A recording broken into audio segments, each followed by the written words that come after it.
I'm back. I'm just fucking kidding. I'm back. How are you? I'm fine. Together.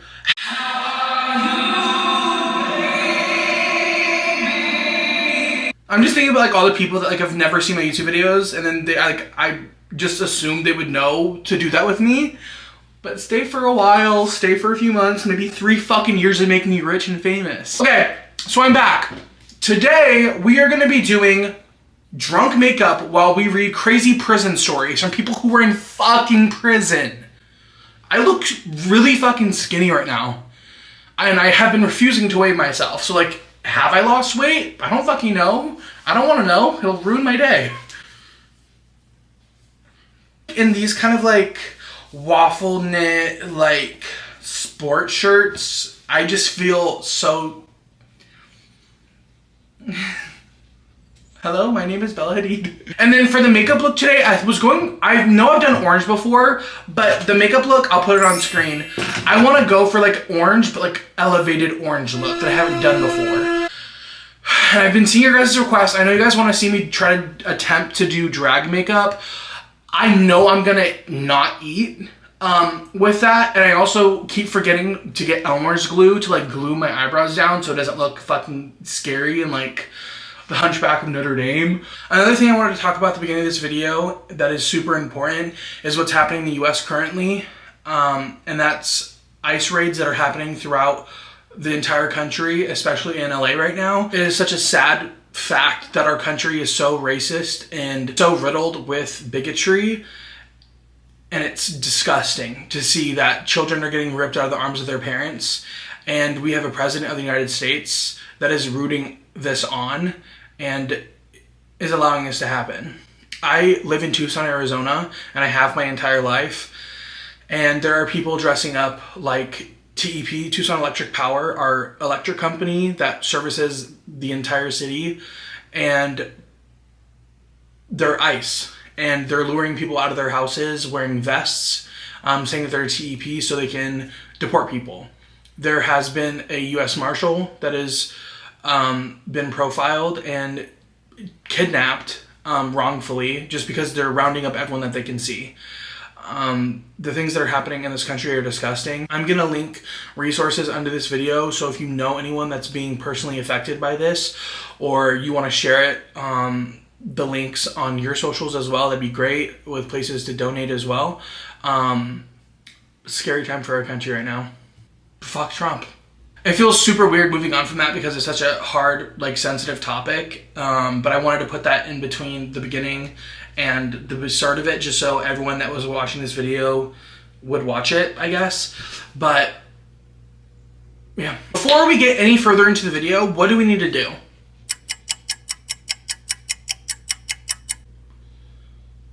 Brush your teeth? I can smell that, but I was talking about what should I do? I've already brushed my teeth. I already put on fucking dry shampoo. Does my hair look that fucking greasy? Really? We're taking a fucking fatty shot o'clock. Are you serious?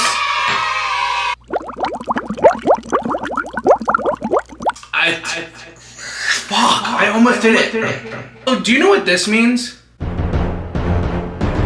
So Stephanie decided it would be a funny prank last night while I was sleeping to put a pillow over my face and sit on it, trying to as a reminder to her, who provides for her, we gave her a fucking bowl cut. And she's been pissed. Everyone say, fuck you, Stephanie. Yeah, how does that feel? Okay, I found the first story. Today's makeup, I wanted to try really, really hard. Not that I don't try already on my makeup to make it look as good as possible, but I want to try like my very best to make it like as smooth as possible and as cute as possible. Like, I want to be proud of my makeup afterwards. I want fucking L'Oreal to fucking send me $1 million and be like, be the face of L'Oreal. I also need to get like a cute little headband. Maybe I'll order one like online. Cause all the ones that I see online for like headbands for makeup or like skincare, like they have like cat ears or something, or it's like rainbow with leopard print. Prison guards of Reddit. What is the most extreme thing you experienced while you're in prison? This is from TC Internet 8 years ago. I did a bid in Florida about 4 years ago. While I was inside, they let my cell block come into the common area to watch the iHeartRadio Awards.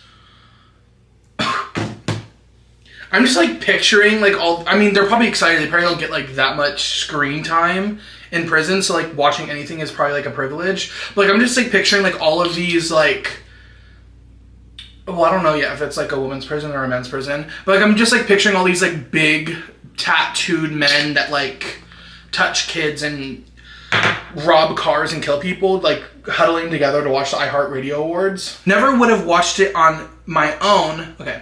But it was nice to have the distraction. This was the summer that Ariana Grande had that One Less Problem song, and she performed it right before J-Lo came to the stage. Now, I'm in with mostly Puerto Rican inmates, so J-Lo being on screen was a big goddamn deal. Some dude just loses his shit during the Ariana Grande song.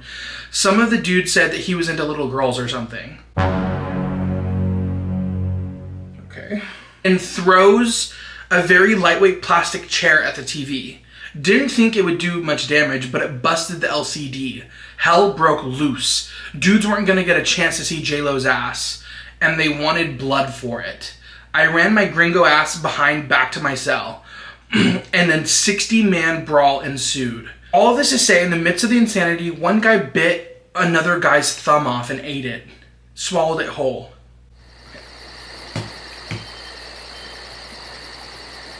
I'm hoping that the person that got his thumb bitten off was that guy that was into little girls. I don't know about you, but I believe in the death sentence. I sure do. Prison systems are so crazy to me. I just think it's crazy that, like, you could, like, have the dumbest, like, reason for going to prison, like, selling weed or, like, I don't know, like stealing your mom's car or something, or like, I don't know, something so stupid, and then you're just like put up in the same area with like, is that how prison works? I don't know, maybe I'm fucking dumb, but you're just like put in prison with people that like murder kids and like slaughtered like a school of children or something. Like, it doesn't really, okay.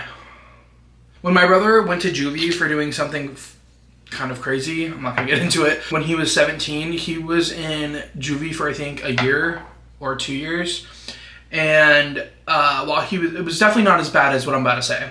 He didn't do anything, like, he didn't hurt anyone. He was in prison with Jessica Ridgway's killer. You could look that up on your own, in Colorado, and it's just kind of crazy that they put people for lesser crimes next to those kind of people, but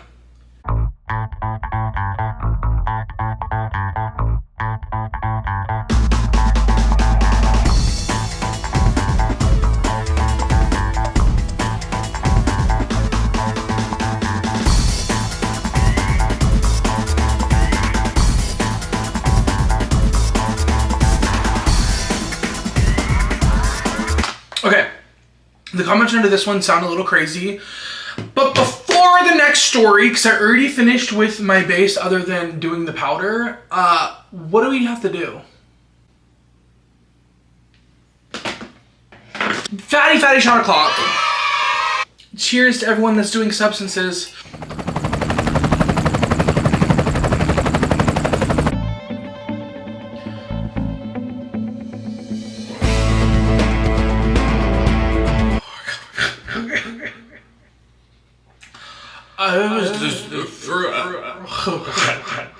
Ex-prisoners of Reddit, what is the scariest thing you experienced while in prison? This was posted 6 years ago. I did a couple years when I was young and dumb. Okay. A couple years? I feel like you have to do a lot to be in prison for a couple years. Rather, I don't think it's just, I was young and dumb. What did you do? I'm curious. The crazy shit I saw was actually in the county jail and not the state prison. Okay. The county jail was right on the Texas/Mexico border, so there was a lot of Hispanics. What was weird was that the Hispanics born in America and the Mexicans from Mexico absolutely hated each other. Oh, okay. A cutesy little rivalry. I saw a Hispanic from Texas heat up a boil of water until it was boiling in the microwave. We had microwaves in the tank. In the tank. Is that like another word for like the cell? What kind of privileges do you get at that jail? Like, I'm or let me go heat up some ramen. Like, what? That's crazy, okay. And then he proceeded to throw the boiling water on a Mexican from Mexico's face and then beat the ever-living shit out of him. That dude's screams will haunt me forever. I also saw a guy who took a blade from a small pencil sharpener, tie it to a toothbrush, and then slice a guy's face from ear to ear while he was sleeping. The guy lived, but it looked like a fucking murder scene. I just don't understand people that, like, I understand that there's, like, rivalries and there's gangs and stuff, and some people just will always hate a certain race or a different group of people. Racism is prevalent in our country, obviously, and people in gangs are groomed to think that if you see someone from a different gang that you're not supposed to like, that you're supposed to hate them forever and do everything you can to, like, kill them. But if you're in prison and, like, say you're in there for, like you get sentenced to a year and, or, like, less from good behavior, and then you just, like, go out and, like, shank someone, it's like, girl, you had, like, 3 months left. What are you doing? I just don't get it. This also goes to what I said earlier. Like, imagine just being there for something so dumb and you're scared shitless of, like, going to prison because you just did something dumb and you're not, like, actually, like, doing something crazy, and you just, like, have to be around people that do crazy shit like that. It's crazy. My dad did 11 years in Australian jail for murder grape.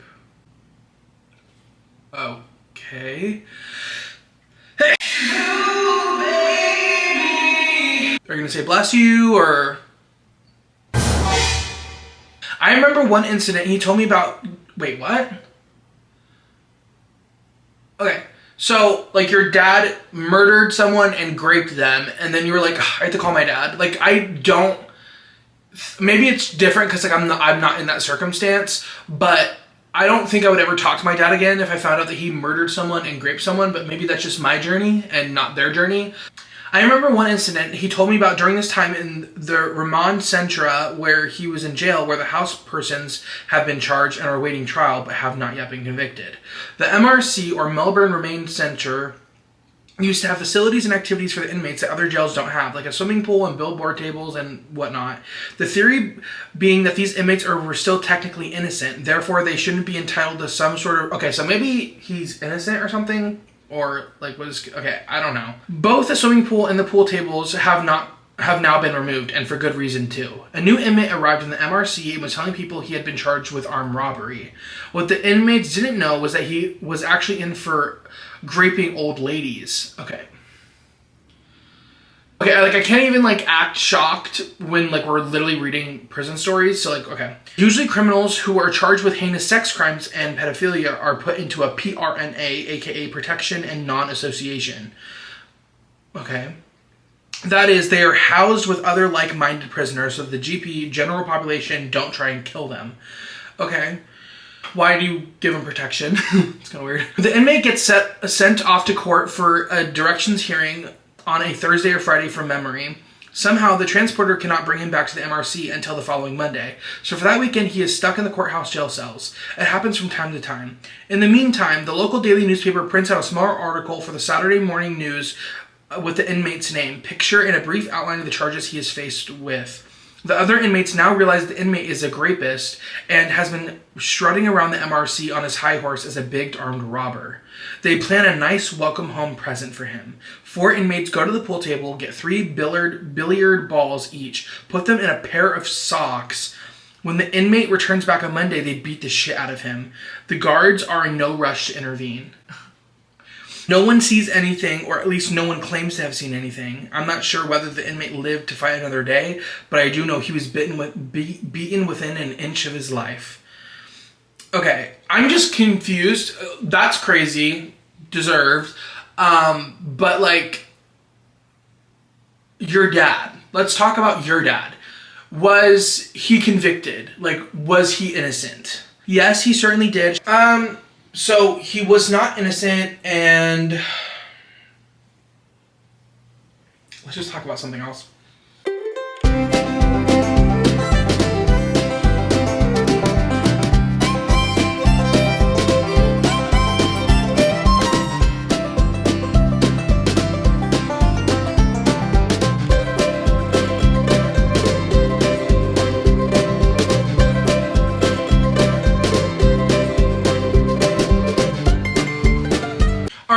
I'm back. I finished one eye, and honestly, it looks okay.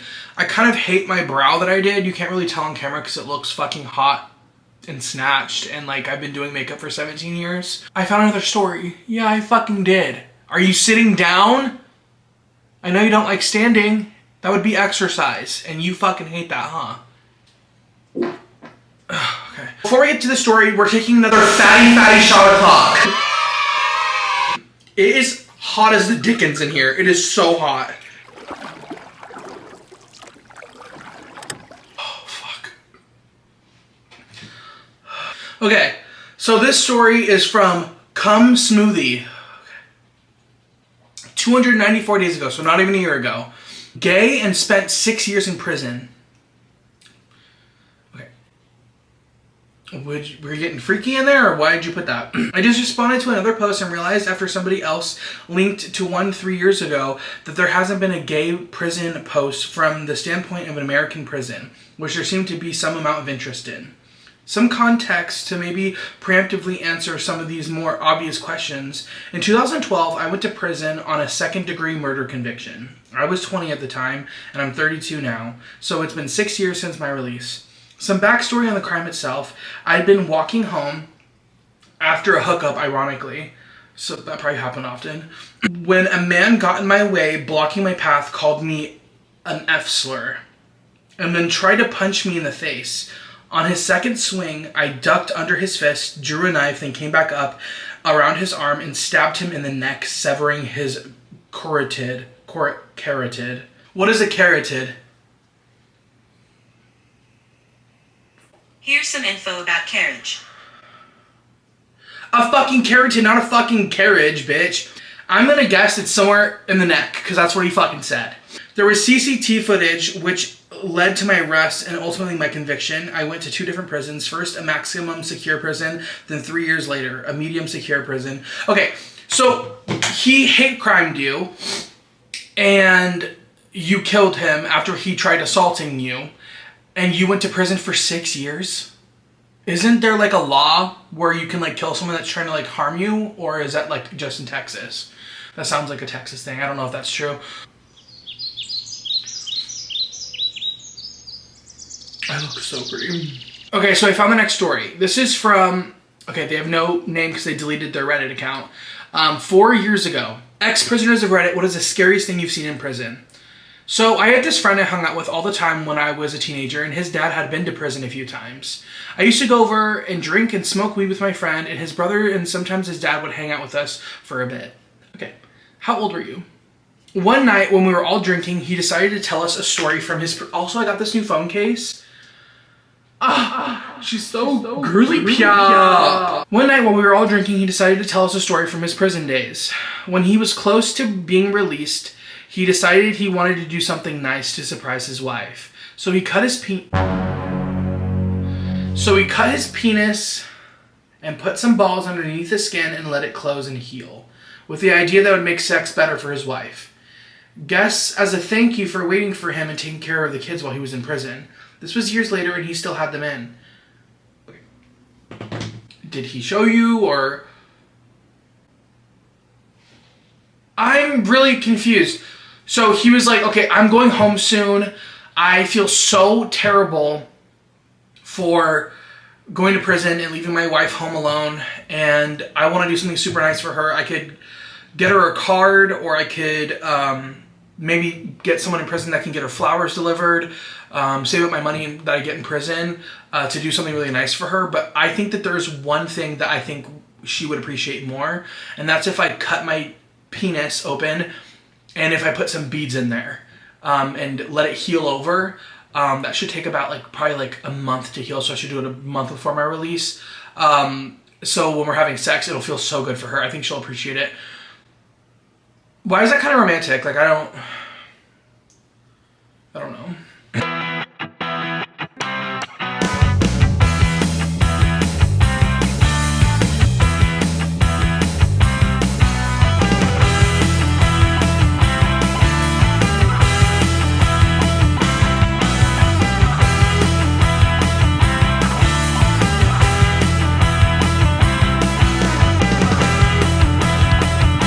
Okay, I finished with my other eye and I'm looking so fucking pretty. Hello? Do I have to call the police to get arrested to go to prison for being so fucking beautiful or what? Fatty shot o'clock. Don't get this fucking twisted. You're pissing me the fuck off.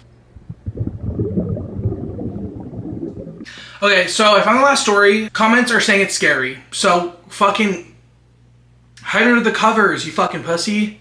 Okay, this is from Sancio 3 years ago in the ghost story group, but it's set in a prison. So, I mean, I guess it's the same fucking thing. Don't fucking hate me in the comments for being off book. A story told to me by my prison guard escort.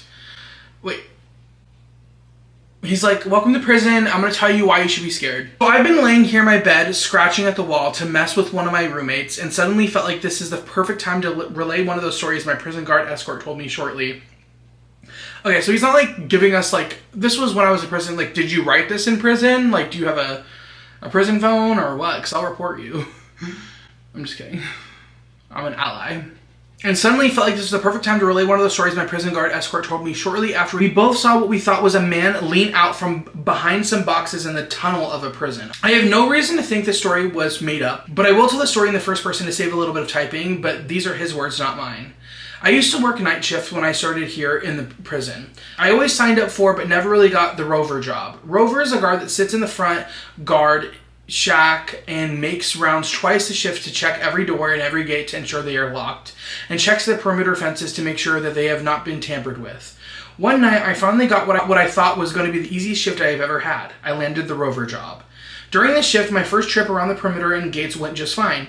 Everything was as it should be. However, my second run was a little different. I was patrolling the tunnel access points, checking the gates and doors as I had done earlier that day. In the tunnel, there are 3 books that the rover must sign to prove they made their appointed rounds. I had books A and B signed. I just had to go to C to look. Book C laid down a long and dark corridor. Picture a long hallway with one bare bulb lighting up a patch of the path every 20 or 30 feet. Okay, are you in like 1700 London? Like what? Why is it like that? I entered the hallway and closed and locked the gate behind me. As I started to walk towards the book end of the hall, I heard footsteps behind me. I hurried to the first patch of light and looked behind me. No one was there. When I stopped, so did the accompanying footsteps. So I wrote it off as an echo. I continued on, and as soon as I exited the patch of light, the footsteps returned this time, just a little faster. I would have screamed loud as fuck, and no one would have helped me because every one of the prison people there want me dead. So like I would just die. Almost like it was trying to catch up. Once again, in the next patch of light, I stopped and looked for my pursuer, and again, I saw nothing, and the steps stopped. I turned and looked towards book C. It's 2 more patches of light away. It actually was in a 3rd patch by itself, like a beacon of safety. I'm starting to get a little nervous about now, so I pull out my flashlight and shine it around. My light illuminates nothing but the damp walls of the part of the tunnel, so I keep on walking. As soon as I left the patch of light, I hear those footsteps again, only this time it sounds like they are jogging towards me. I quickly spin around and shine my light towards the sound, and once again, I see nothing. I decided now it is not the time to mess around, so I ran to the last light and book so I can get the hell out of this tunnel. As I reached the book, I could hear the steps sprinting towards me. I quickly signed my name in the book, and as I wrote down the name, I heard a heavy sigh behind me, and right in my ear, a husky voice whispered my name. So they were big. I knew this would be a big story. I knew the perpetrator had to be a big, fat, juicy ghost. Of course it was husky. I've been called husky my whole life. Like, I don't like the word husky, like it's triggering, and if you're big, you know what it's like to be called, like, oh, he's on the huskier side, you know? I slowly turned my head towards the sigh, seeing nothing. I sprinted out of there, stopping only long enough to lock the doors behind me. I still get goosebumps thinking about it. I can still feel the breath in my ear from when it whispered my name. I put in for a shift change right away, and I never signed up for rover duty again. This is giving like when you're like a little kid, and like you're like sprinting up the stairs, like after you, okay, I never had stairs in my house, because I was always not well off. Turning off the light when you're a little kid and you have to like run, and then when you get to your room, the demon's like, oh, fuck, I can't even get in there. Like, what's going on? Like, if you touch the book, the ghost can't get you anymore. But at the same time, I'd be scared fucking shitless. But at the same time, you're getting a job at a prison where people have done heinous things. like that's already scary enough. So like if like you're all of a sudden scared enough there's ghosts in a hallway, like I don't know, like you signed up for horrible things to be around horrible people. But like imagine like getting a job and thinking like the worst thing you could do is deal with like a axe murderer person like in your midst, but like you also have to deal with ghosts as well. Like what in the American Horror Story is that?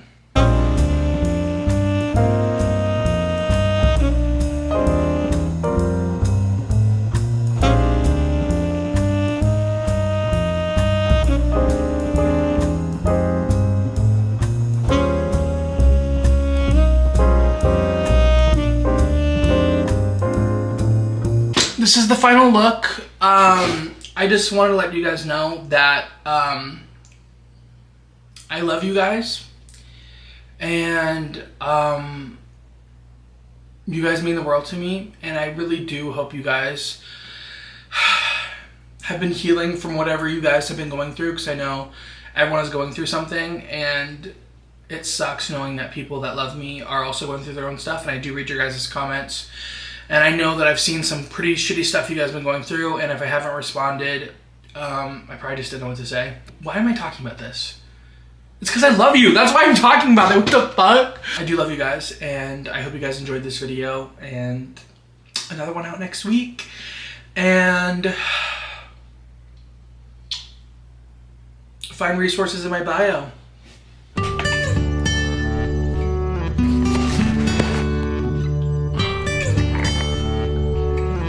You want to take me on a jet ride? I'm afraid of heights. You'll get me a Cartier bracelet? Stop. I don't need that. You want to pay all my bills? Stop. I love you.